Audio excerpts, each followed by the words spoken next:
মাননীয় স্পিকার, আপনাকে ধন্যবাদ জানাচ্ছি।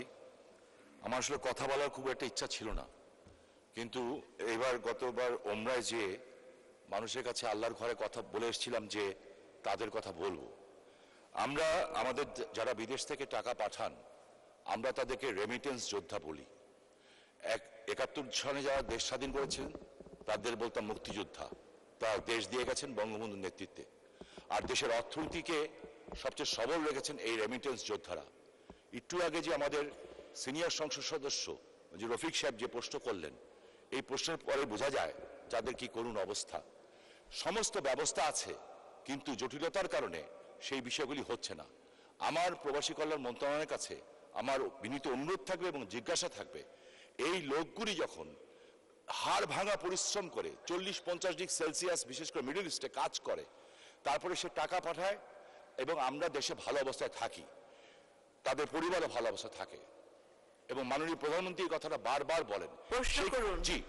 সেইখানে তারা যখন দেশে ফিরে, বিশেষ করে এয়ারপোর্টে তাদেরকে যেভাবে হ্যাস্তন্যস্ত করা হয়, আমার কাছে মনে হয় যে সেটা বন্ধ হওয়া উচিত। এবং এই মন্ত্রণালয় থেকে নির্দিষ্ট ভলেন্টিয়ার সৃষ্টি করে তারা যাতে একজন ভিআইপি হিসাবে এই দেশে প্রবেশ করতে পারে, সম্মান নিয়ে প্রবেশ করতে পারে, সেই বিষয়ে কোনো ব্যবস্থা গ্রহণ করবেন কিনা, করলে কবে নাগাদ করবেন? আপনাকে ধন্যবাদ মাননীয় স্পিকার। ধন্যবাদ মাননীয় সদস্য। মাননীয় মন্ত্রী। বিকাশে কম খরচে ক্যাশ আউটের লিমিট বেড়ে 50,000, প্রিয় এজেন্টও 2টা। ধন্যবাদ মাননীয় সংসদ সদস্য। এই ব্যাপারে আমাদের মন্ত্রণালয়ের পদক্ষেপ নেওয়া হয়েছে। এয়ারপোর্টে আমাদের কর্মীরা আছে, বিদেশগামী যাত্রীদের ব্যাপারে ওদেরকে দেখাশোনা করে। তবে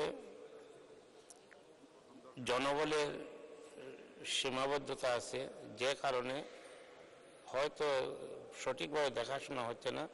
তবে ইতিপূর্বে আমি বিমানমন্ত্রী মহোদয়কে বলেছি যে আমরা এয়ারপোর্টে একটা মিটিং করব এবং সেখানে কাস্টমস, ইমিগ্রেশন এবং সিভিল এভিয়েশন ওনাদেরকে নিয়ে আমরা একটি মিটিং করব এবং সেখানে সমস্যাগুলোর সমাধানের লক্ষ্যে আমরা কাজ করব।